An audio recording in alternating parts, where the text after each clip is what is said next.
Thank you.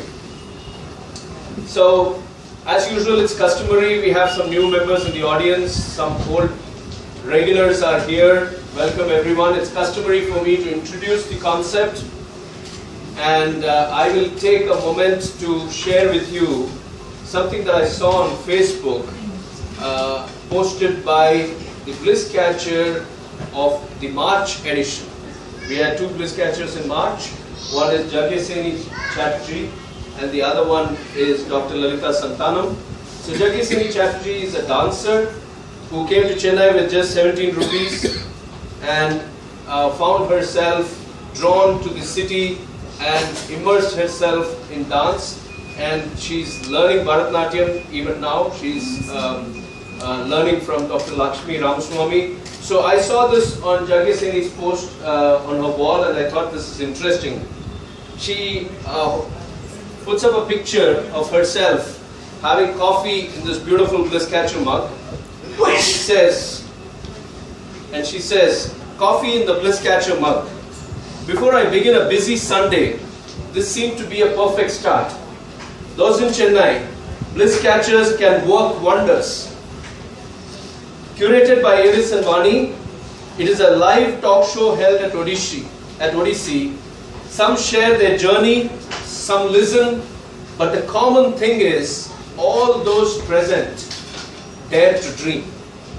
And that's what Bliss Catchers is all about. I really love the fact that people are talking about Bliss Catchers outside of the show. They're posting their thoughts, and I thought I must share this with the audience here. I'm sure Jageseni will catch up with this sharing of mine on the video for today's session. So Bliss Catchers is all about people who dream and who dare to dream.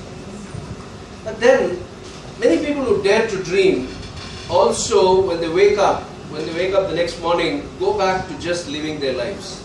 They don't actually follow through on what they believe in, and that is not unusual for that to happen, because the whole world seems to be thriving on this phenomenon of earning a living, living a mediocre life and complaining about it. Earning a living is not wrong. Living a life below your standard of happiness is not wrong, but complaining about it, I think that's questionable. And many people end up doing that. So how do you deal with this? How do you make your life interesting? If we ask ourselves this question, one man went to Osho and said, Osho, what is the meaning of life? And Osho said, life has no meaning, because you were born with nothing and you're going to go with nothing. So all this is drama. This whole thing that you people are doing about life is drama. So life is meaningless, said Osho. Joseph Campbell, who lived around the same time, and we are inspired by him, that's why we call this series the Bliss Catchers, because it's modeled on his philosophy, inspired by his philosophy of Follow Your Bliss. Joseph Campbell came in and said, Osho may be right. Life is at one level completely meaningless, because you are born with nothing and you're going away with nothing, but you have an opportunity to bring meaning to life. And that opportunity is what Bliss Catchers search for. That opportunity they search for in a very simple way. They just follow what gives them joy, what gives them happiness. They just follow their bliss. So Campbell went on to say that if you follow your bliss, doors will open. And somebody recently, 2 days ago, mailed me and said this person was attending our Bliss Catcher sessions regularly, but nowadays he's moved to Delhi because he's got a job there. He wrote to me and said, Avis, you often say and quote that your session, the Bliss Catchers, is inspired by Joseph Campbell and Campbell's philosophy that follow your bliss and doors will open. Has that really happened in your life? This was his question. And I want to share the reply that I gave him. Of course, there are many, many, many instances, but I'll talk to you about one instance. At the beginning of our bankruptcy, so we are going through a bankruptcy, Vani and I, at the beginning of our bankruptcy, I called up a friend and I asked him, I won't name him, he's mentioned in the book though, in my book, I asked him for some money. And he said, my dear friend, I wish I had some money to give you, but I don't have any money to give you. But I'm going to give you an important piece of advice. You want to take it, you take it. You don't want to take it, don't take it. And what was the advice? He said, AVIS, please write a book about this experience that you're getting into. That man was almost prophetic. He could see what I could not. And I thought to myself, why is this message coming to me? And intuitively, I started recording the experiences. I just followed my bliss of sharing my innermost thoughts, which later became my book. A publisher manifested from somewhere, nowhere in fact. Westland published my book. My book's been out there in the market for 4 years, fall like a rose petal. And if this book had not been there, I wouldn't have even discovered that I had the potential to share stories with people and bring all of you together in this show called the Bliss Catchers. So does Follow Your Bliss open doors? I can give you 100 other examples, but for this evening I will tell you, yes, it does open doors. So all we have to do is to move in the direction of our happiness, of what gives us immense joy. And that's what our Bliss Catchers do. I have two such people with me today who are the inventor and Veena artist Baradwaj Raman and the veterinarian Dr.Anand. Both of them have amazing stories, and I'm going to introduce to you how I know these people. So sometime in 2016, Baradwaj, you will have to help me here with my memory. Sometime in 2016, we were at the ITC Grand Chola at a friend's book launch. And who do we see playing there? Baradwaj. Now I am a kind of a jnana sunyam in music, so I cannot make out a raga from a raga, an instrument from another instrument, all of that. You know, I'm a bit weak in that area. But I enjoyed the music. But more than the music, I enjoyed Baradwaj introducing the music, especially because I don't have a background in music. So I like somebody who's walking me through it. And that's what he was doing. And your friend was playing a particular instrument that day. Cajon. The cajon. See, I can't remember. It's a European instrument. It's spelled cajon, K-A-J-O-N, but it's pronounced cajon. Cajon. So, and he beautifully introduced the instrument and its history, and then they all played, jammed together. It was a half-hour performance, 1 hour performance. It was great. And then we met Baradwaj a second time. We got so intrigued by his story. I did a little bit of research, and I discovered through a conversation with him that he discovered music. He discovered his illustrious grandfather's legacy much later in life, and decided to make music his full-time career, and decided a little more than that to go ahead and invent this beautiful instrument called Saraswita. What we found in our conversation with Baradwaj, so when we meet a bliss catcher, potential bliss catcher, we explore their journey, and we're looking for what is this person sharing by way of the journey. And what brought us closer to Baradwaj's story was the fact that he was a man who was completely enjoying the process. And we're going to talk about that journey, but let me tell you, he's one of those really, he's an embodiment of enjoying the process of doing whatever he's doing. Not that it's an easy process, it's got its own upheavals. And then recently, we attended a beautiful play. If you have not watched a beautiful play, if you have not watched it, please make time to go watch it. It's a play called Baradwaj, which is produced by Baradwaj's dad and is directed by him. And I did the music for you did the music. He did the music for that.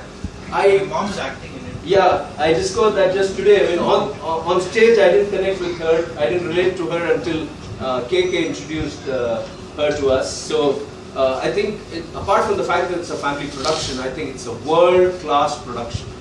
And it gave me so much of insight into life.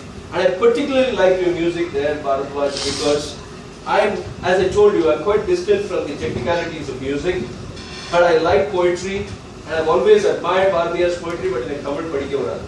So, now kettu rasiche and to a large part, the play, its setting, and the fact that you composed the music perhaps helped them.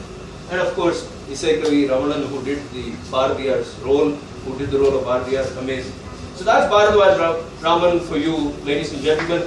I have him here very shortly with Dr.Anand Krishnaswamy when I finish the second introduction as well. Now, one of the interesting things that's happening with our Bliss Catcher community is that one Bliss Catcher helps us identify another one.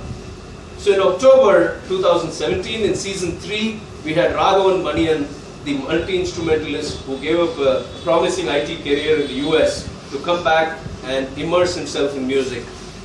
He was our guest, and he said, when he finished his Bliss Catcher conversation with us, he said, AVIS and Vani, you must meet this man, Anand Krishnaswamy, who is a veterinary doctor, but he's taken the decision to be a veterinary doctor pretty late in life. And we were intrigued. A veterinary doctor so late in life. First of all, I'm sorry to if I'm sounding different here, but at least the world I come from, people normally choose to be MBBS doctors who are in the regular space. I have seen very few veterinary doctors in my life, so I presume that veterinary science is not a very coveted thing for many people on the medicine side. This is my assumption. So one is that to me it appears like it's not very coveted. Secondly, so late in life you want to go and do veterinary science. This is like amazing. So we met Anand and we found in him a very stoic, a very grounded, a very calm person. Now all of this are very important because in the middle of your life you decide to give up a consulting career, you decide to give up what you have studied for and go back to school, which is veterinary school.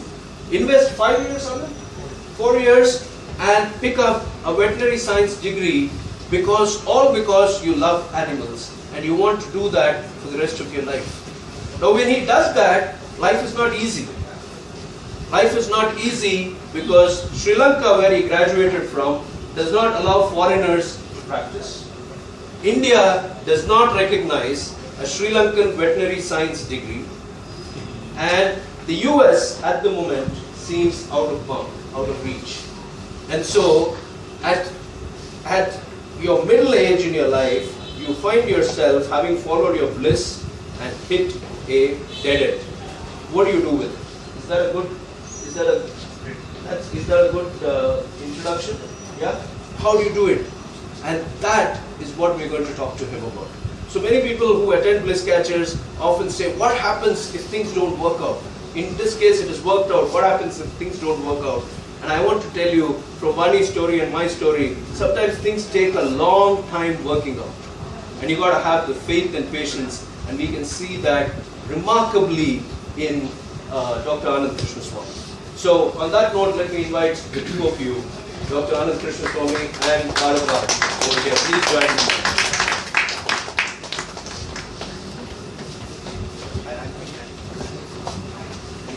It's easy for you to get up and go. Okay.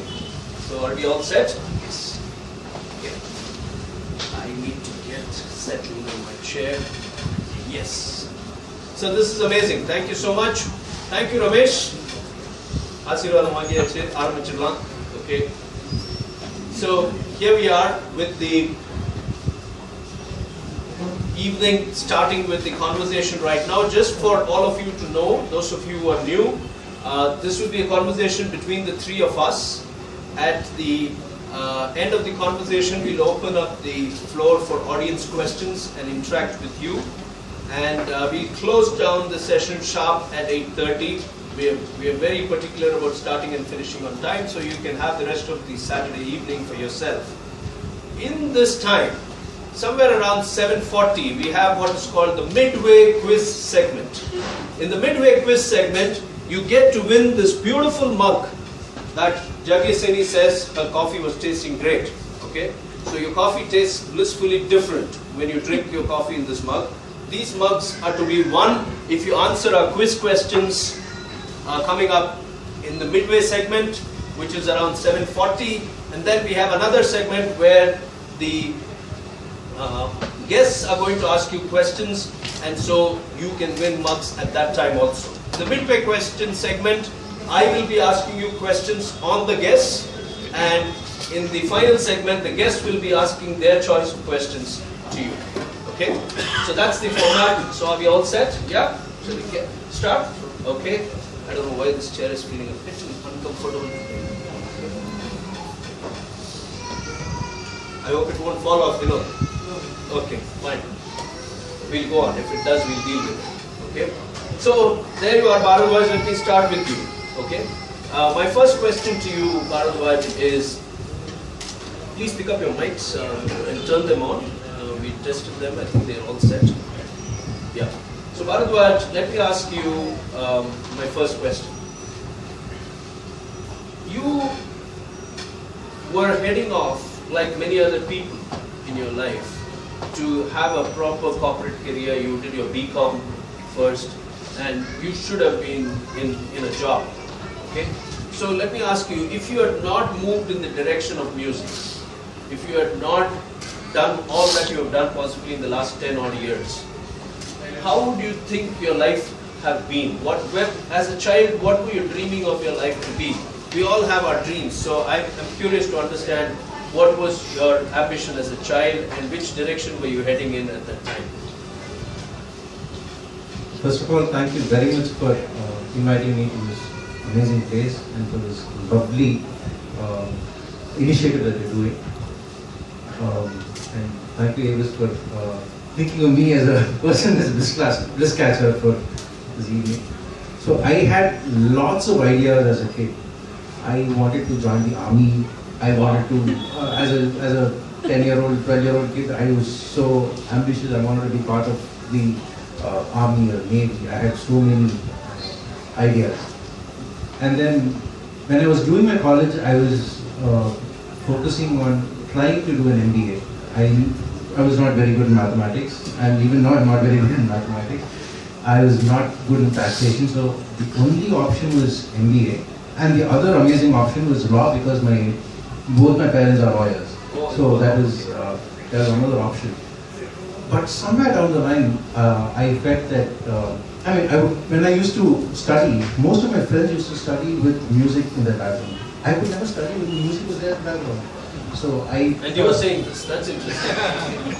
Okay. So I used to listen to more music than study. So I think that was the connect which started in probably 2002, 2003 when I was doing my BCom. So music was there, and I think it has always been there. I think the realization to think of it as a career or think of it as a path came much later. So, in the context of listening to music while doing something else while you were not there, but you did prefer to listen to music than do something else. Irrespective of what I was doing, I preferred listening to music. That's music was always there. Music was always there. And initially it used to be cinema music, and then it became devotional music, then bhajans, then abhangs, then Hindustani music. Finally, I chanced upon Carnatic music because we had lots and lots of cassettes and CDs at home. And I started listening to lots of my grandfather's performances and lots of his lecture demonstrations on music. That got me thinking as to why I've been trying to figure out what I was doing, because I already have something at home which I can start pursuing. So that was around, let's say around 2002, 2003. You were finishing your BCom at that time? No, I finished my BCom in 2005. It was 2002 to 2005 is when I did my BCom in Vivekananda College. So when did you take the actual decision saying, I'm not going to pursue my MBA, but I'm going to do a master's in music? Because you do have a master's in music, right? I did my master's in music in 2009, so it was from 9 to 11. Oh, okay. I had a 4-year gap because, again, it was not any decision to stop studying as such. My research started then. So in 2004-05, I was into the phase of understanding the Veena, understanding the instrument, understanding music, Carnatic music, how Veena fits into it, how it would have fit into something else, if not Carnatic. and I was trying to understand what all instruments I can be good at. If not for Veena, then I tried sitar, I tried different instruments, and finally I came to Veena because I knew that's what I was good at. And I know, I've played different instruments, I've tried different instruments, but Veena has always fascinated me. And so in 2004, I've had lots of small episodes of Veena getting broken, Veena getting repaired, and then Veena string breaking, and then I used to wait for my father to come and do it because I never knew how to even tune an instrument. So, I mean, not tuning an instrument, restring an instrument. So that's, so 2004 is when I started to figure out how to do certain things which are necessary for an instrumentalist. Can we turn the mobile off, please? Excuse me. Yeah. For an instrumentalist, certain things which are, for example, if a car tire has a puncture, so we should basically know how to remove the tire and fit a new tire. So these are some basic things that any car driver should know. In the same way, I had certain things which I never knew were which were there, like restringing an instrument, refretting an instrument. I was very fascinated because there are not many people who do it, and not many people knew how to do it. And this fascinated me more than other things. So let's just understand your journey up until now. You grew up in this musical family, endowed family of Veena Balachandar, okay, this blessed family, okay, and you went into BCom, which you completed in 2005, but sometime in 2003, you started, 2003-2004, you start doing your research on the Veena as an instrument. Now why research? Why not do something which comes naturally, like play the Veena, or what drew you into research? Why are you using the word research, and how do you qualify it? I had lots of Veena repairers coming home and then repairing the instrument because the instrument would go out of tune at least twice a year. Every 6 months the instrument used to go out of tune.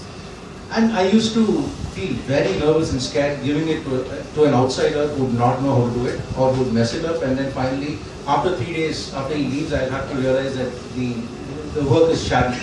And I'll have to search for someone else because I can't call the same guy because he's anyway going to do a shabby job. So this finding out of the right repair guy to repair my instrument is what started me to think about doing something on my own.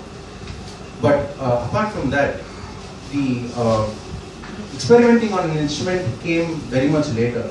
But the thought of experimenting came in 2003-2004 itself, because I wanted to make an instrument which not many people know how to do, which any repair guy should not be able to meddle properly. I mean, if he comes, he should be able to do a decent job, irrespective of how the instrument is. So, it has to be in a particular way in which he does in such a way that he can't mess it up. And all these are your grandfather's instruments? Yes. All these so they not only have an emotional value, they have a period value also. Definitely. Right? Definitely. They belong to a...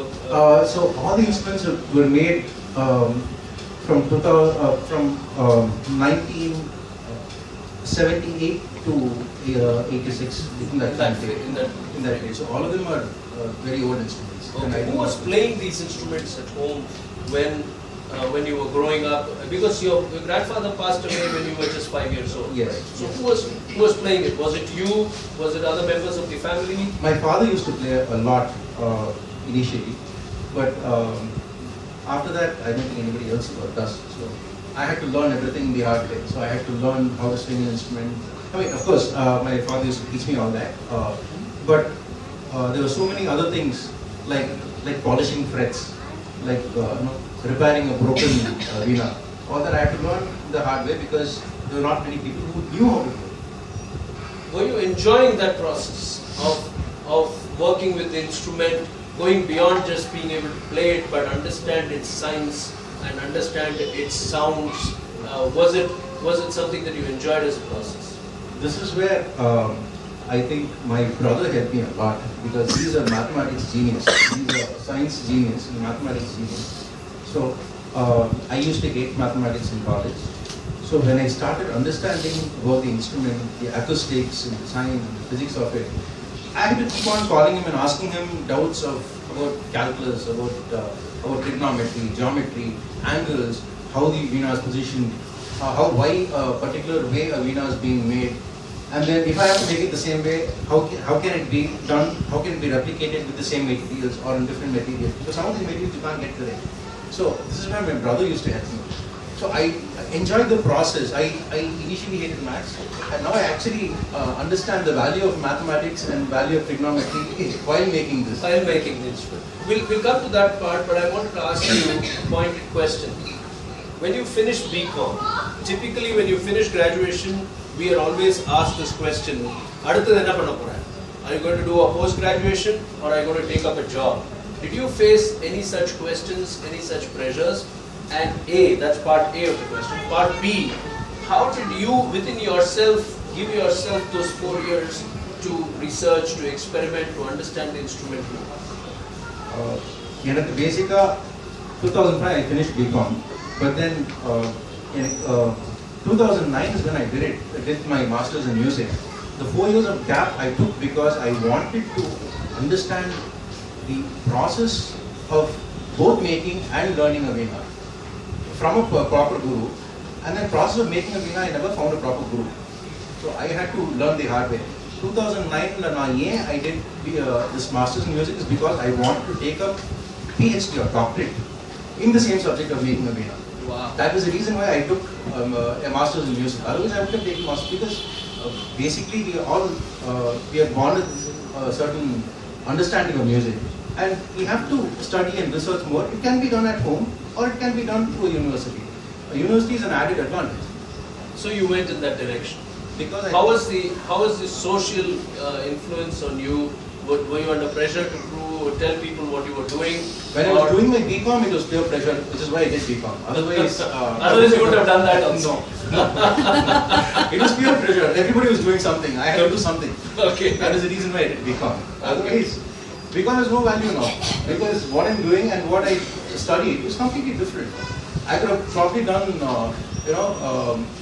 automobile engineering or something like that, which would have helped me with this, or mechanical engineering or material science. Or metal science, where I can at least understand the value of metals and how they help me with my instrument. Right. So, BCom in this is completely different.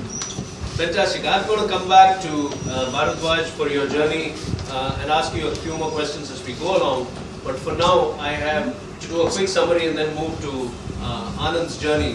What I'm picking up is, I've often heard this, that your life's purpose finds you. Imagine growing up in Veena Balachandra's family, in the household, growing up with all those instruments, and really not staying connected with them, doing a BCom, and then finding that this is what I want to do in life, not finding the right teachers, immersing yourself in the art, not just the art of the instrument, but the science of the instrument, what goes into the making of that instrument. This is a classic example of your life's purpose finding you if you walk in that direction. We have a more fascinating journey waiting for us from Baradwaj, but I'll go to Anand for now and come back to you in a little bit, Baradwaj. So Anand, I have a question for you. What would have been the way you looked at, you said you love animals, okay? I think there are many people who love animals, we all have our love for animals, but love for animals as a child, okay, because you're looking at the world with a lot of curiosity. Love for animals as a child is very different from feeling for them very passionately and thinking of them as something that you hold close to your heart. That's quite different. Any early influences that you can remember when as a child you felt that your love for animals was something special, something unique? There were several instances that I can remember that made me think or made me realize that animals were always going to be a part of my life and that I really liked them more than others maybe. Like I was a child who would bring the street dog home, not to my parents' house because that was a no-no, but to my grandmother's house because it was allowed there. So those experiences, then I was always very interested in science. And I was influenced by the books that I read, the authors that I read, Gerald Durrell, James Herriot, And all those experience, all those, my reading kind of influenced my thinking process also. So I would do what Daryl did. I would bring insects home and keep them in boxes in my room, etc., etc.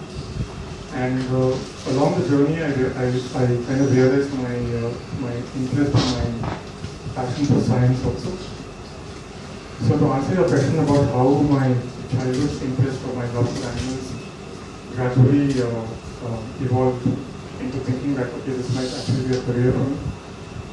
It was an evolution, and I had to go through a lot of different thoughts about what I wanted to do for a career, just like Baradwaj. But for me, they were all related to science and all to animals. So I debated becoming a wildlife biologist, zookeeper. That was my first. Zookeeper? Yeah. I never heard of that career option. Yeah, Zookeeper. I remember very clearly when I first thought about what I want to do for my career, I said I want to be a zookeeper. I was probably 7 or 8 at that time.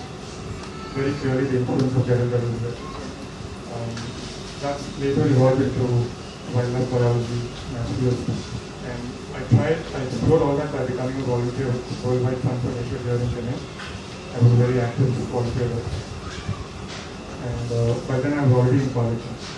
And I think I was in my second year of college when I realized that actually what really worked for me was to combine my science, my love for science, my love for animals, and it kind of hit me when I was in my second year. So I think what really, I think is what worked with work. This was in college? Yeah, my undergrad college. This was in undergrad college. But I have a strange question here. But before that, I want to ask the audience, he speaks very softly. Yeah. By nature, is he audible? Yes.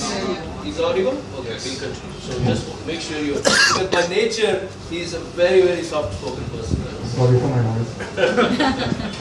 But let's continue. So it's interesting that you say that you had your sight on veterinary science in your undergrad school, but in undergrad school you did not choose veterinary science or even zoology, you chose botany.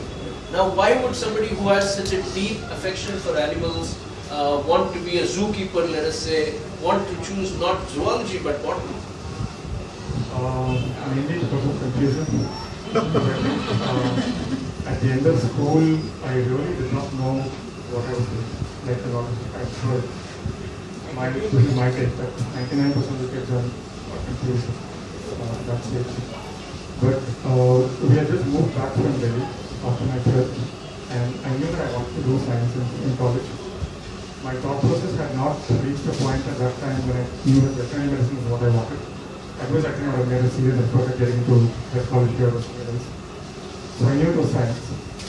And the college that I applied to, I should say the one that gave me admission, it had only botany there.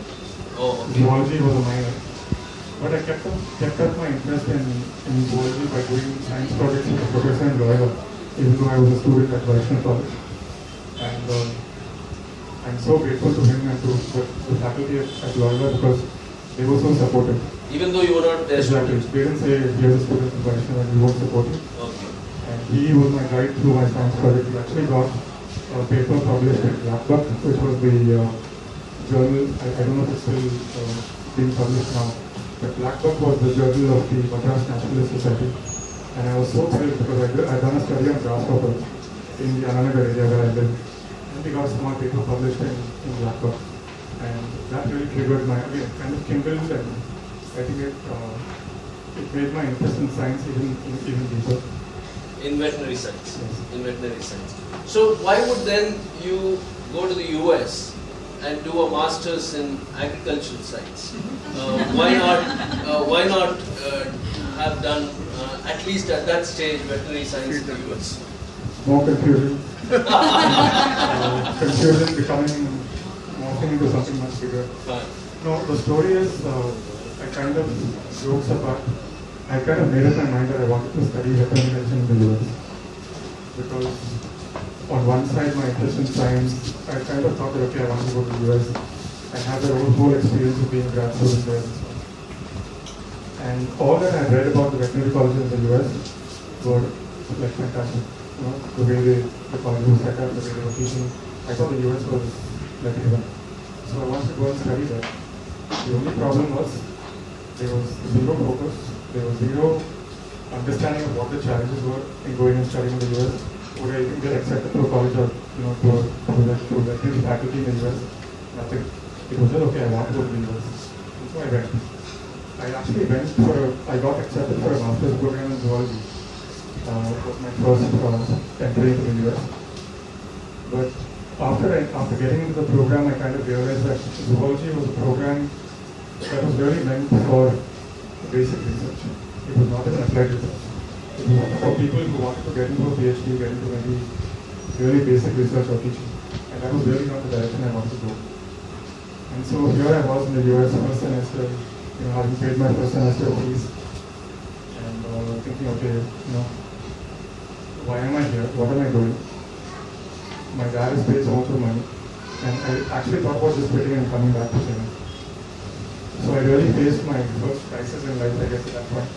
And I had to make a decision on what I wanted to do. I could quit and come back, or change to a different course that would lead me to a job.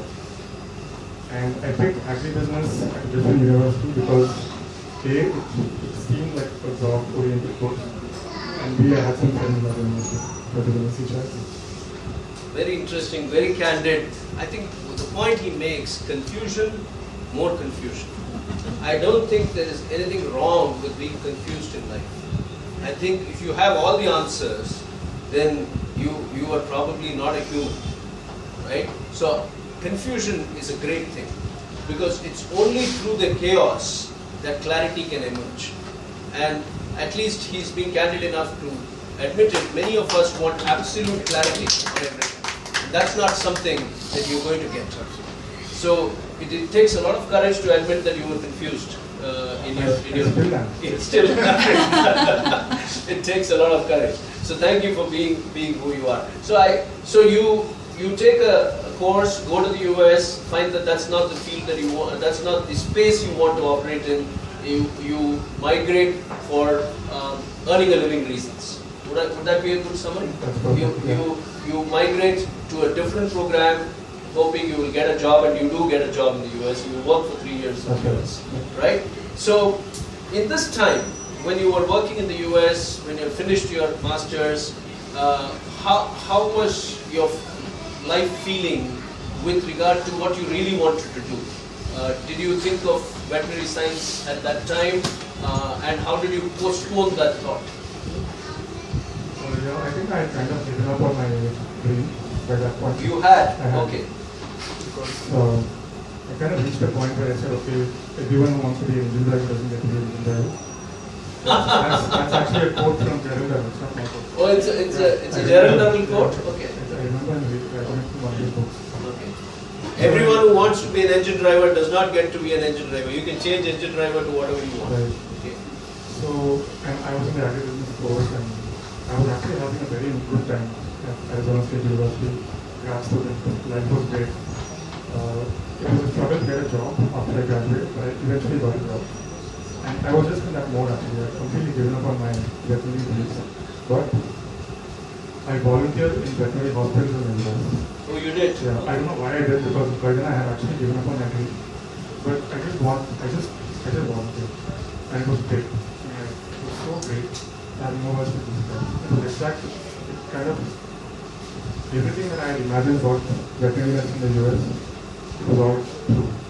My experiences there, the way people treat animals, the professionalism, the way they treat me as a volunteer was nobody. So it was very awesome. But I did that. So that was your way of connecting back with what you're doing, but it was a very subconscious thing. Yes, exactly. I didn't really think about why I was doing it. I was leading to You were just drawn by it. Yes. Okay, you were just drawn by it. Yeah, and I did it, and I did short-term volunteer things I did. And I came back doing what I was doing. And eventually, as you know, I left and came back to India. Right. So we'll come back to why you came back to India and what you did with India, but the point here is that he was drawn silently towards what he believes in. That was a very quiet subconscious pull, okay? And I will have to quote Rumi here, though I just remember using this quote in a previous session that I curated, not here, at another place. Allow yourself to be drawn silently by the strange pull of what you love doing. It will never lead you astray. Rumi. Amazing. That's what I'm hearing you say. Allow yourself to be drawn silently. So it wasn't even a conscious choice for you, right?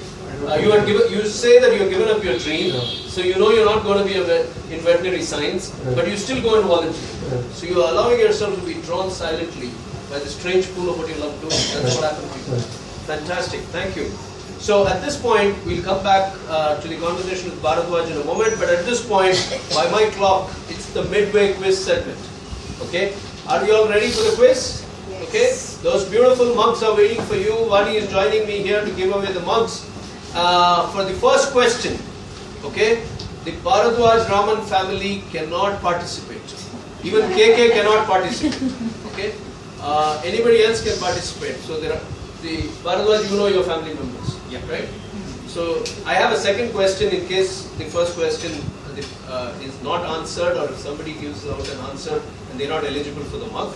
Okay? But this is a simple question. This is a sitter. You should know this based on the conversation we've been having so far. Connect Baradwaj Raman with a 1954 iconic Tamil film.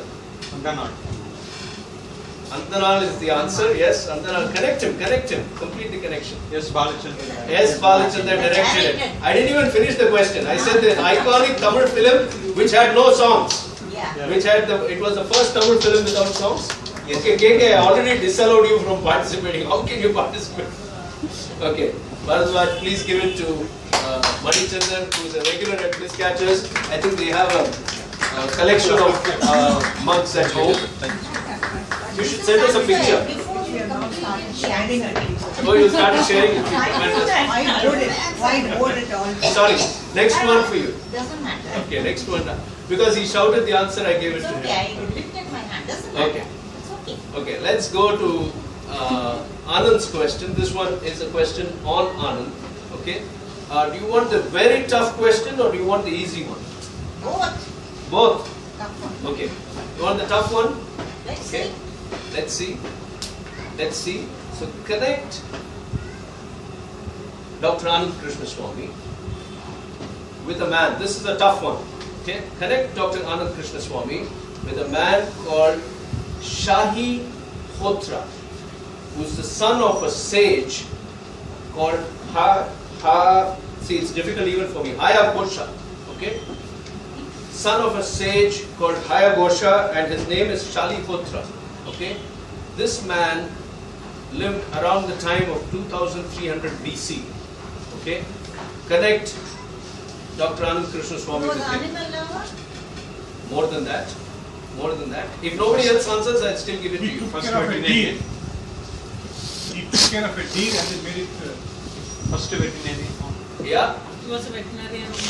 Yes. Yes. May I give the mug there? No problem. A newcomer, I give the mug there. Okay. Yes. He was the founder of veterinary science. An Indian founder of the veterinary science space. Am I right? I didn't know that. You didn't know that? Okay, so Manichandra got it right. No problem.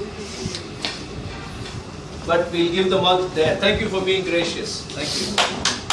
Always a pleasure. Okay, so Vidya, your first mug. Yes. You should keep coming. Okay, the coffee will taste different tomorrow. So do you still want the second one? No prizes for this. This is a sitter. You should know this. Connect Dr. Anand Krishnaswamy with Eddie Murphy, the famous Hollywood actor Eddie Murphy. Dr. Doolittle. Dr. Doolittle, that's fantastic. That's fantastic. Dr. Doolittle it is. Dr. Doolittle, a man, a character who spoke to animals. Okay, that's the one on Anand, but no mugs for this. We have 2 mugs already gone. I think on that note, we'll ask a sitter for all old-time Bliss Catcher. Again, no mug, just the question.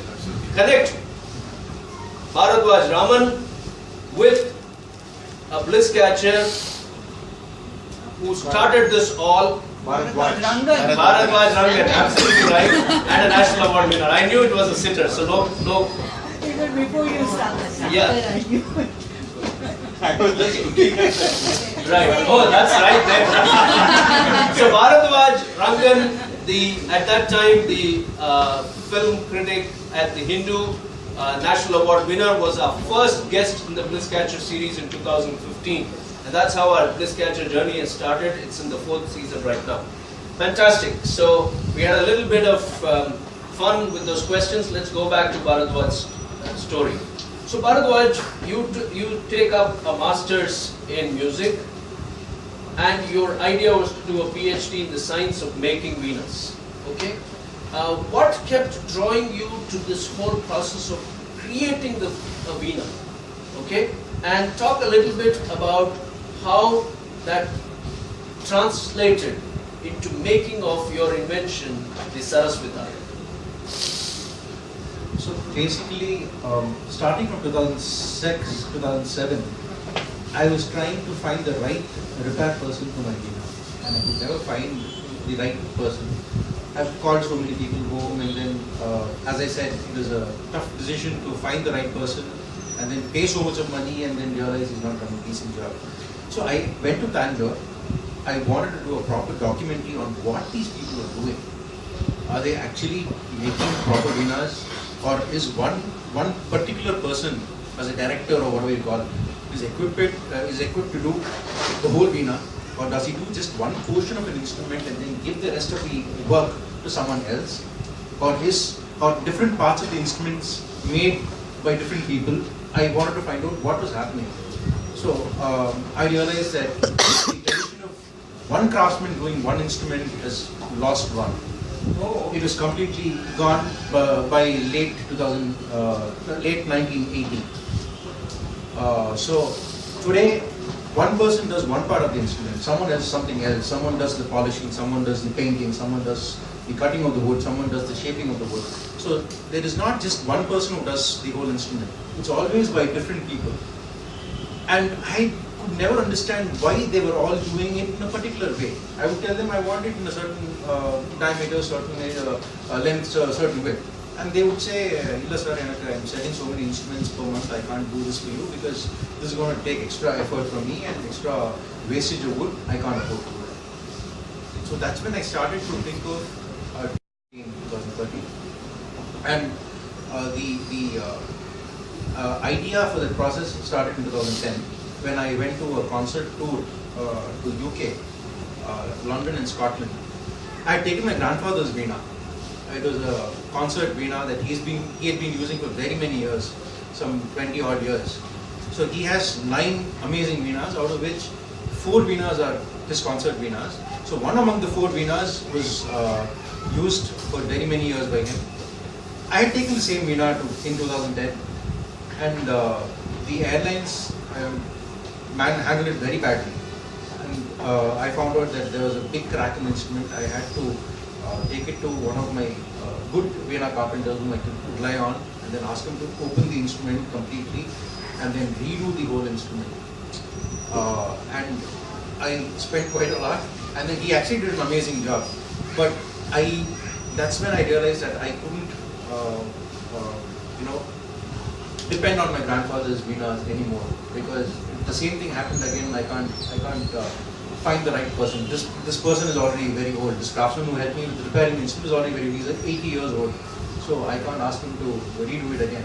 So I wanted to learn the way of making an instrument, the method of making an instrument in different kinds of materials in such a way that they don't break. So the idea started in 2010. The experimentation process started in 2012. And how did this Saraswita actually happen? What was the trigger? So at one point you were experimenting, you were tinkering, you were doing all these things. But I don't know how invention works, I've not invented anything, but was it like an aha moment, like, come on, let me go and do it? Or was it an incident that happened in your life that provoked you to go in that direction? What happened? Okay, when you listened to me play in that in ITC, Ranchola, that was a different instrument. That again was a trial version. I had, so my father was talking to me about making an instrument which is completely portable, detachable, but then not using bolt and nut. So I took it up as a challenge to try something different. So I made it with magnets. So that whole Veena was dismantleable with magnets. And that was a proper Veena again. You could find a resonator, you could find the shape of an instrument there. But then I took this particular instrument to Mayavaram in 2017 February, and then the onward ticket was confirmed, the return ticket was not, which I did not know, and it was a 11:45 night train, and the TT said I have to get down because the ticket is not confirmed. I should have known, I didn't know, and what I did was I bought a local ticket for 30 rupees or something like that, and then I waited for the 3 AM train. So I had to be awake because I had an instrument with me, I had an amplifier with me, I didn't want it to be stolen. Had it just been my clothes bag, I wouldn't have worried. So I had 3 bags, a lot of luggage, and I had to lug it through from unreserved compartment to B2, which was 16 compartments. Wow. That's when I realized I need to make a portable, smaller, lightweight, detachable instrument. So 16 compartments is a lot of pulling. So I had to lug my luggage to 16 compartments. That's when I decided. So that was the trigger. That was it. Sometimes life makes you think of what the unstated needs of the market are. Nobody goes out and says, I want a portable Veena. Okay? I think you go through an experience that makes you ask, why not? And I think that's what he's sharing. You ask yourself, how long am I going to do this? Is there a better way of doing it? You're already thinking in terms of a portable Veena, but how can I make it lighter and yet not lose its quality, right? Well, yeah, and the ultimate aim was to be able to take it as hand baggage in an aircraft. The idea was that I can just detach all parts and then just take this fretboard as a hand baggage in an aircraft, remove everything else and then put it as in my regular check-in luggage, so that this can be with me in my own control, so that people can't... The main piece. Yeah, the main piece, so that cannot be mishandled or manhandled. Why did you call it the Saras Vitar? You're moving away from the definition of a Veena, or the naming of a Veena is in a particular way. It's one word. Saras Vitar is 2 words, and almost you married a sitar into the concept. Have you? Yes. That was the second idea. It's still in research process. I want to be able to play it like keep it vertically and play it. So we find lots of sculptures of Goddess Saraswati in lots of temples which are like at least 800 years old or 1000 years old, where she keeps the Veena vertically. It's not kept horizontal. So I want to be able to do the same. So any lute is called a Veena. Veena is our national instrument, national musical instrument. So any lute is called a Veena. So Saraswati Veena has undergone lots of changes. But then all the sculptures of Saraswati show that she keeps a Veena like this. Right. So I want to be able to do the same. And we find guitarists doing the same. We find guitarists having a strap and then playing a guitar like that. I want to be able to do the same, but then not use a strap, have different materials and try to have the same posture and try to be able to play in the same manner. So you're working on that. I'm working. That's the vision. Yes. That's where you're headed. Yeah. Can you lift that and show it, because people at the back cannot see? Yeah, he's also. We're going to ask him a couple of more questions on that, but for now you can just lift it and show it. So this is probably what I want to do at some point. Okay. And play. Fantastic. I like that vision, because as I said, I'm not a great musically oriented guy from a technical point of view, but I buy into that vision completely, because when we got married, we got a gift of a Saraswati idol which is still at home, where the goddess is holding the Veena upright, and I've always wondered, why don't instrumentalists play it upright, right? And that's really what you're talking about. Yes, that's what I want to do. Fantastic. Let me go to Anand and come back to you for a couple of more questions on your journey, Baradwaj. But Anand, you were working in the US. You were volunteering in the veterinary science space. You were doing things subconsciously, and then you come to India for 13 years, and you have been a consultant in India for 13 years. What led to this feeling of meandering through life, feeling restless? Can you describe that feeling how did you discover that your life was not going anywhere and you had to do something about it? Sure. It was, Were you not having a job and getting a salary? You were doing all the things that are commonly done, right? Right. But what was leading to the emptiness in you? Right. Yeah, it's kind of ironical because I actually had a very nice career and a very nice job. I did the I went down the usual path of working for a company when I came back from the US. I did that for a year and a half, and it was the most miserable 18 months of my life. I think by then I had realized that working for a corporate or being in a corporate traditional office just was not working for me. But I was also lucky because I got this consultancy opportunity with an amazing organization that was again US based. And what I need to describe what the project was in order to answer your question. And it was a project that was that supported innovators and inventors. And what we were doing was people like Baradwaj who had very nascent ideas or prototypes, but who would not get funding from a traditional bank or a financier to take their ideas to the market. We would come in and support them with grant-based funding. And we would try and help them to reach a point where they could then go to a venture capitalist or to a second grade funder to get funds to take it to the market. Because the idea was we would support only technology-based inventions. They had to be impactful on the poor of India, and they had to be market-based. They could not be great ideas, but those that would never succeed in the market. Right. Now through this journey, I met some amazing inventors like Baradwaj.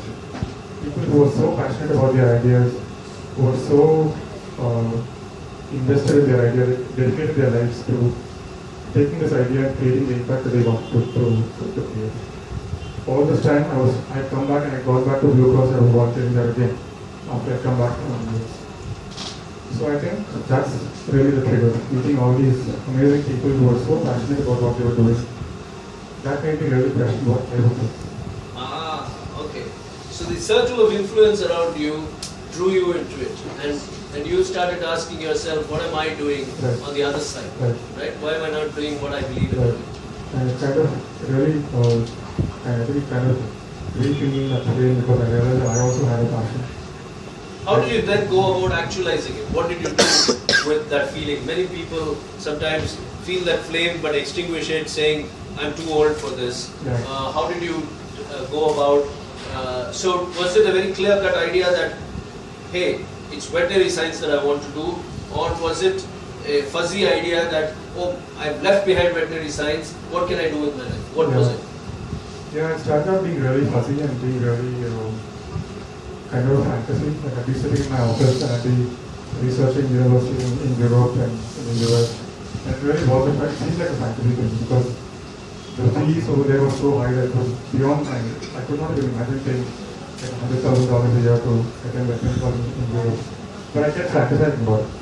Nothing stopped me from sending emails to faculty in Europe and the US saying, hey, I'm interested. So did you get callbacks? Did you get an opening? They were all very polite. They all replied. They say, sorry, but we don't have any scholarships. And so the faculty we know how that feels. And then, it would like for a few weeks and months. And then if I had a slow afternoon at work, I'd go back and start looking for more colleges. So I know all the veterinary colleges all over the world. And I know all of them would support their scholarships. But, I mean, the feeling, it kept nagging me, and I kept thinking that, I have to do something about this. Until it reached a point where I could not do anything anymore. I could not just sit and not do something about it. This again reminds me of Rumi. That feeling was nagging me. I realized that I could not sit at work or at home and not do anything about it. What you are seeking is seeking you, Rumi. What you're seeking is seeking you. So it finds you. It comes in various forms. It won't allow you to sleep. That's what I realized.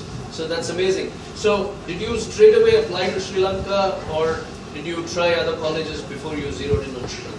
Right, and why Sri Lanka? So why Sri Lanka? It's simple because that's the only college I could afford. The only foreign college I could afford.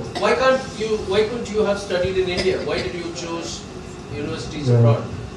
India would actually, Madras Veterinary College would have been my natural first. It was my natural first choice. I would have just loved to be in Chennai, studying here and doing all these little things here. But colleges in India have this weird and and very, I Yes. don't know how to word for it. I mean, you can't get into veterinary college here if you're beyond the age of 21. And that is, I think that rule dates back to 19th century British times when they first set up the veterinary college. No, it's true. It's true. And what do you do? I mean, somebody says you can't apply because you're over 21. You can't even, what do you argue with? What do you go and say? So I went to my veterinary college anyway, because I had to. I wouldn't take their word for it. And I went and met the dean, the dean, and I said, okay, I'm really keen to come and study here. And What was the reaction? Looking at you, your age, your work ex, all of that. I think he even invited me in only because I was a little bit older. And so he made me sit down, he was very welcoming, and he said, okay, when I told him this, he said, okay, which community do you belong to? Which community? Okay. Yes. From his side, I think it was a practical question because his next question was, how much did you score in your credit? And I said, okay, I'm just trying to leave. But I answered. And he said, boss, there's no So way how to is get Sri Lanka different from this? Sri Lanka was different because I think they actually dug into their rules when I applied and I wrote to the UGC there. They have like 0.1% of their, or 1% of their seats, overall seats, that is reserved for foreign students. There's only one faculty in Sri Lanka, which is the one I attended. And I am the first foreign student to have ever applied at the course. I'm probably the last one. Okay, I have a more direct, more searching question for you. I'll come back to you. But it's interesting that he didn't give up. That he goes to Madras University, although the admission norms say that he cannot apply. Okay, that just shows how deeply immersed you were in that space. And then you go to Sri Lanka and you study for 4 years over there, right? Now, when you are out of Sri Lanka, you have a degree, you can call yourself a veterinary doctor. Isn't it strange? Isn't it a travesty of justice that you should find yourself being rejected by Sri Lanka because the Sri Lankan board, because you are a foreign national? You should be rejected by India because they don't recognize the Sri Lankan degree, and you really can't go to the West because there are too many entry barriers. Yeah. How do you deal with this, all these no's that are coming at you? I believe there's an old Chinese proverb that says, may you live in interesting times. May you live in interesting times. So, no dearth of excitement, to put it that way. But yeah, it is kind of I made a kind of a roadblock here. I hit a wall. And I'm just trying to figure out how I can get through or over that. Sri Lanka was actually the most disappointing aspect of it because I actually knew that India would be a problem before I went there. And when I went to Sri Lanka, I spoke to them before I went there because I wanted to have at least some assurance that I'd be able to work somewhere. And all along they told me, no problem. You're a student here, you're graduating from here, it's a formality. And you just have to go and you apply, you start doing internship all your classes, and you'll be allowed to work. But this is again a problem of the system in Sri Lanka, where they don't really address a problem unless they actually confronted with it. So when I came to year 4, and there was only 1 month left for my finals, I went back and I spoke to the dean. And I had been talking to the faculty every year because I knew that this is their business. And that's when he actually woke up and said, oh yeah, you're graduating very soon. Write me a letter and we'll table it at the Sri Lanka Veterinary Council. And that's when they came back and said, sorry, keep on going. So how do you deal with a situation like this in a social context when people, your peer group has probably moved on, your family has moved on? Don't you get asked what are you doing with your life? How do you deal with this? And what's your state of mind when you hit a uncertain patch in life with having followed what you believe?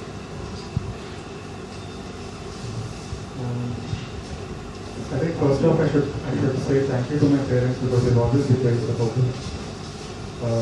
And I think they've always recognized that here one kid who's a bit off track. He's going to do things that are not conventional, traditional. And they always support me. So I have a huge thank you to them. I I mean, it's just that clarity that this is your path and you really have to follow. So that aspect of, what you're asking about, how you deal with peers who've moved on. Yes, of course it is, the talks do come. I actually have a friend who's retired because he's been on that path and he's earned enough money, he doesn't do anymore. So yes, of course those questions do come. But I think the clarity is there, that would not have worked for me. If that had worked for me, I'd still be working for that corporate that I left after a year and a half. I would have taken that job when I got to ITC and whatever they're earning now. And it's very clear for me that was really not my thing. This is amazing, people. That was really not my scene. I think this clarity is what keeps people going. I know what it means to deal with uncertainty. In Anand's case, we do have his parents who have supported him.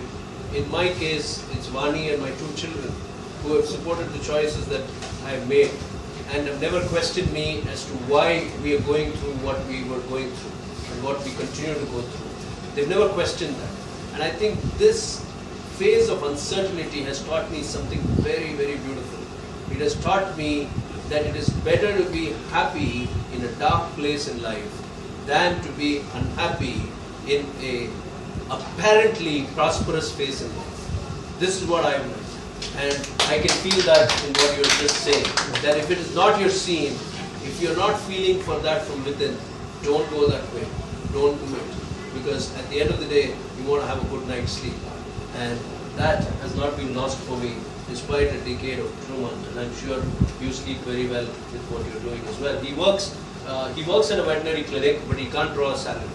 He can't practice professionally because the law does not allow him. So he volunteers there. I won't use the word work, but he volunteers there and enjoys the process.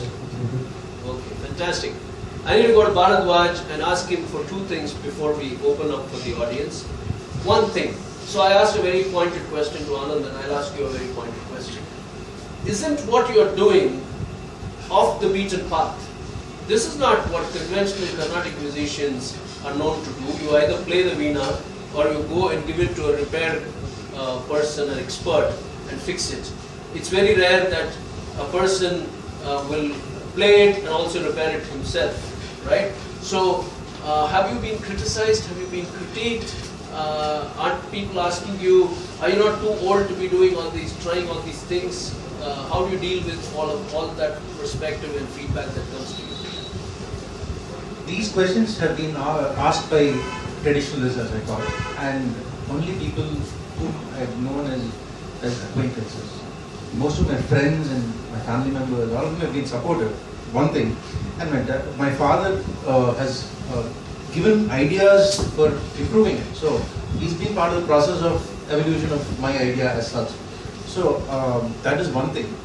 Now, when I call traditionalists, when I say traditionalists, I say people who have been manufacturing the instrument or selling the instrument which have been manufactured by others, let's say retailers or distributors, whoever, they have been criticizing it because they felt that their market would grow. Wow. Otherwise, I don't think there has been any criticism as such. But I definitely love to get help from researchers, let's say IIT or someplace like that, where I'll get more ideas for improving the instrument. But I have not had any criticisms as such, because I think the idea as such is the design and the way I've done it by itself is very appealing. So I don't think criticism, yes, it will be there at some point. Because you're breaking a norm, that's what Yes, it is. yes, I am, and I will face it at some point. When I face it, I think I should have the courage to take it. And I think I do, because so many years of experience in this. Anybody who walks a different tune, once you put out your story out there, is open to critique and criticism, and we got to learn to take it. Definitely. Learn to take it. Yes. I wanted to ask you, between creating, so I heard what you had created for Bharadiyar, and I loved it because it introduced me to the poetry in a very different fashion. Of course, the whole production itself was so appealing that it kind of drew me into it. So between creating music and creating the instrument that makes the music, which part is your bliss? I think the creating itself is the bliss. Creating music is understanding patterns and appreciating patterns. Creating Veena also is like understanding a pattern, understanding the method of doing it, and then appreciating the method. Right? It's the creation part, which is what is, and it's not the end result, but the process of creation is what gives me bliss, not the end result as such. Beautiful. It's the process which is, the journey is the reward. The journey is the reward. Amazing. Fantastic. Okay. So even before we open for audience, I'm going to ask you, would you like to play a small piece now that you've showcased your creation here? Would you like to play a short piece for the audience? Sure. Thank you.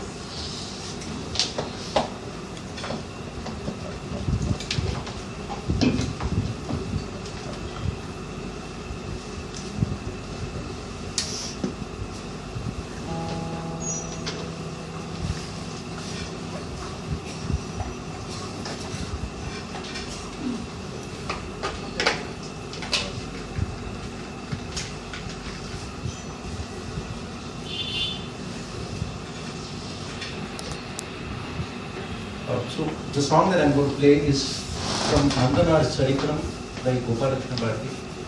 The famous song Vadi Marikthirukkude, Ragam Natikkurdi.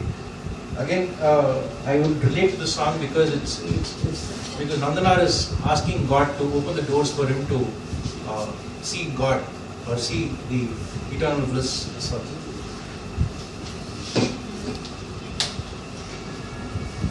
You want one of us to hold the mic for you? No, this one.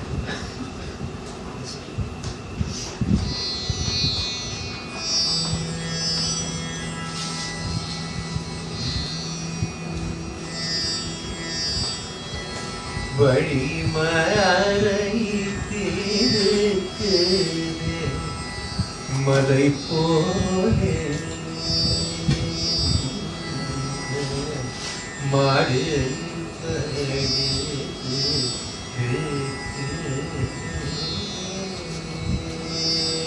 Vadi Malai Malai Pole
Thank you, thank you. Thank you, Baradwaj.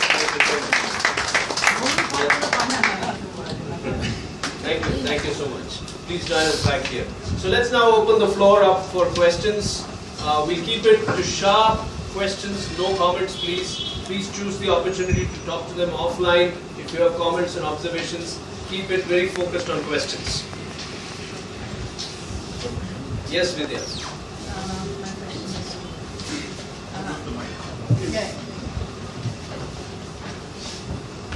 you said that Madras University did not take students in the age of 21 in your time. Now, supposing there's another dreamer out there who wants to do the same thing as you. So when you came back and you faced all these, did you kind of go back to them and ask them to open up or something like that? Back to Madras University, Yes. I haven't once spoken to them. I've tried to explore, I've spoken to the veterinary counselors as well, because they are the ones who regulate the profession. And they are the ones who issue registration and licenses to practice. So Madras University has nothing to do with my ability or not to practice in India. So they still quote the, as I said, the 19th century rule. And they say that we will not recognize a degree from Sri Lanka because it doesn't fall under Schedule 2 Act 1980 whatever it is. Fantastic, that was the first question. Next one please. You said you handle a lot of an animal lover. What is your favorite Loud, animal? please. Do you have a favorite? What is your favorite animal, says Hema? I have to say the horse, which is, I love all animals, barring mosquitoes and cockroaches, but among all the other animals, I think wildlife horses are best. Yes, Ramesh. In terms of cost-benefit analysis, have you done with regard to the original Veena and your reinvented Veena? Yes, so the original Veena, a normal, very ordinary Veena costs 17,000 to 18,000. My basic Veena costs 12,500. The reason being the resonator, which needs so much of wood. So basically when they make guitars with 3 pieces of wood. They use 3 pieces of long wood and then they cut it and then paste it. You can't paste a resonator on a Veena. You can't paste different parts of a resonator on a Veena. A resonator has to be a single piece of wood. So that's what is the major cost. So I'm avoiding that because I find that there is an inherent true tonal quality of the instrument in this. So a resonator is unnecessary, number one. Number two, all of us use amplification. All of us.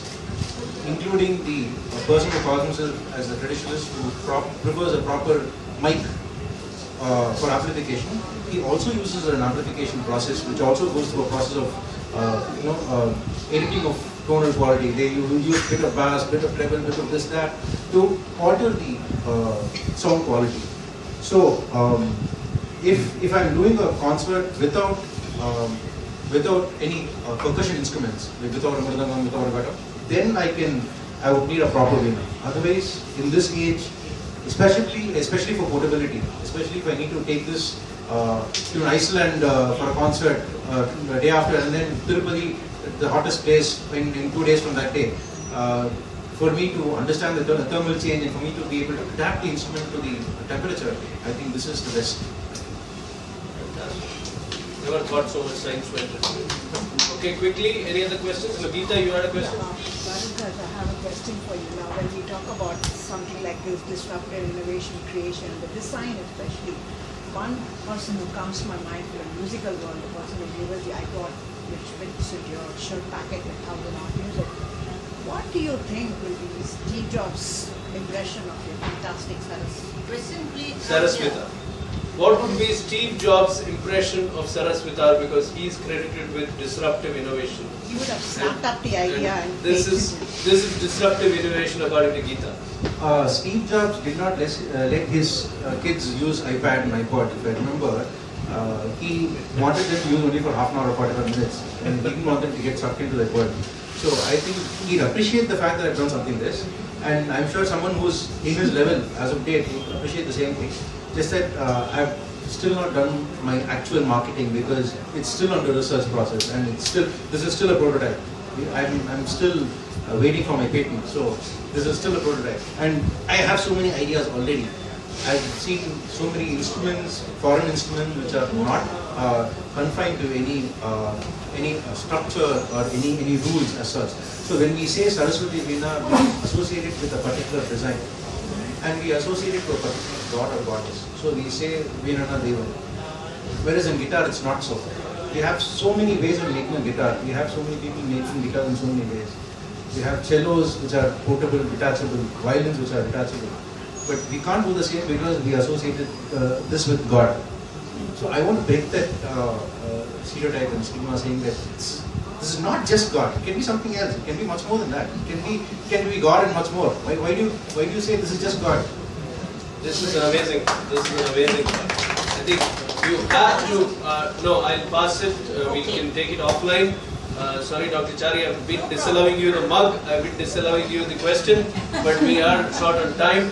But I wanted to come in here and say this is what we need for not only for inventing Venas, not only for music, but I think in every field we need this thinking that we have to look at what is and say why not something else. That's what is the sign of innovation and progress. And the other point which you said resonates a lot with me. We are all prototypes in progress, work in progress, right? It's never finished. Here is a prototype, you are a prototype, I am a prototype, we are all prototypes and work in progress. Let's go to the interesting quiz segment, so you can win a couple of more mugs. This time the questions will come to you from my guests, and the right answers will fetch you your mugs. Okay? So, Baradwaj, your question for the audience. This is going to be a very easy question. I'm going to ask, what is the basic difference between Carnatic and Western music? How is Carnatic different from Western music? I'm sure it's very easy to you. In the case of Carnatic, Wait. Ravi's hand went up. Carnatic is melodic, that is not. What is it?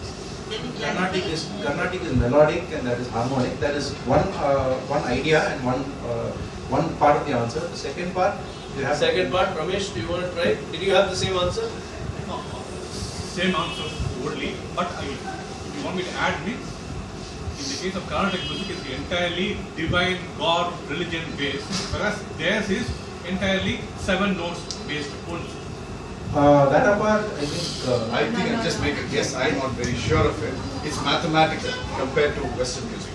Am I wrong? No, Western music is very mathematical. I have no idea. Yes. So does anyone get a mug?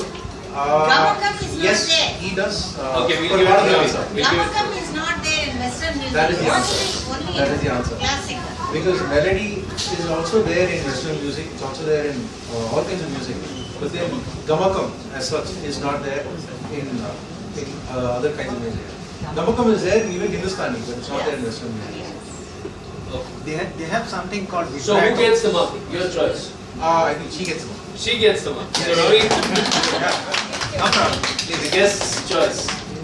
So Dr. Jari, finally, Baradwaj was more considerate than I was. No, that's it. Thank you.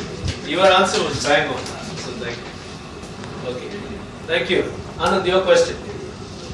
Okay, I tried to come up with a practical question and at the same time something simple for pet owners. And the question is, what is if you know your cat, if you have a cat and she becomes pregnant, how many days later do you expect her to give birth? In other words, what is the gestation period for a cat? 1 month. 3 months. You can give, it's not an exact figure of course, you can give a range like that. 3 months. 2.5 months maybe, not more than. Tiger is 3 months. Sorry, what's the answer? What? What's the 1.5 months. No. 60 days.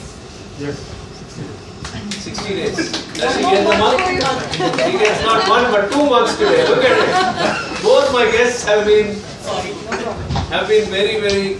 No, Tiger is 3 months. I thought I might be less.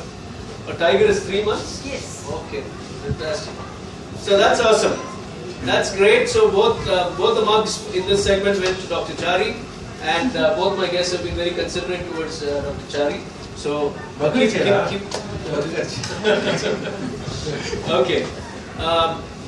This is the last part of today's evening. We're going to do a quick wrap, but before that, I'd like to have Vani here with me to give away our prized trophies and the mugs to our guests. So, anybody from Odyssey, or we are doing it ourselves? Okay. So, Anand, this is your coveted Bliss Catcher trophy. Okay. We wish you all luck and do hope that you go and change the world. This is your mug.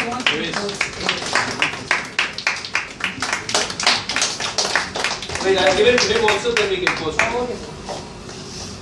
Okay. This is your trophy. And this is your mug. So now we can post for a photograph. Very quickly, we'll run out of time. Thank you. Thank you. Okay. Looking at their stories, thinking about their stories, here's what I'm thinking. That both of them have shown remarkable resilience. Anand's story particularly, it's very evident. In Baradwaj's story, it may not be so apparent, it may not be so evident, but I think for the last almost 12 to 13 years you've been on this. Yes. Right? 2015 to 2005 to 2018. And he's still envisioning, he's still thinking in terms of having the Sarasvitar being played vertically. Yes. Right? Yes. Like, and having the stature of a guitar. Right? The Yes. ease of handling. So, this cannot happen. People should start buying Sarasvatars and not guitars. People should start buying Indian instruments and start buying Western instruments. They should appreciate. Look at that vision. That is what resilience is all about. You know, the ability to have that inner strength. And he's saying that scene was not for me. So I'm picking up that beautiful quality, resilience. And I'm going to close with my favorite Rumi again. Rumi says that sometimes a voice through the door calls out to you. Sometimes a voice through the door is calling out to you. Moving in that direction of what you deeply love saves you. Moving in that direction of what you deeply love saves you. Saves you from what? And I think what Rumi implies is it saves you from misery and poverty. Because if you're not doing what you're loving, you're miserable. If you're not happy, you are leading a very impoverished life. The wealthiest are those who are happy, doing what they are loving. And that is what I see in both of you. I think both of you have a long journey ahead, you with your invention and you with your passion. And I do believe that this platform that you have come and graced, the Bliss Catchers, is probably a place where you will draw all the right energies and the best wishes and blessings of all the people here and go a long way. Thank you so much, and do join us next month, June 30th, which is the last Saturday of June, for two amazing guests who are, one is a filmmaker, a Chamata engineer who went on to be a filmmaker, and the second one who gave up a job at a top multinational company. He didn't even go for the interview. He gave up the job, he refused the offer, and decided to be a solo flautist. And one is Sri Krishna, the other is Jayant, and they both are joining me here on 30th of June, 7 p.m. sharp. Please join us. Until then, have a good month ahead, and let's all hope CSK wins tomorrow. It is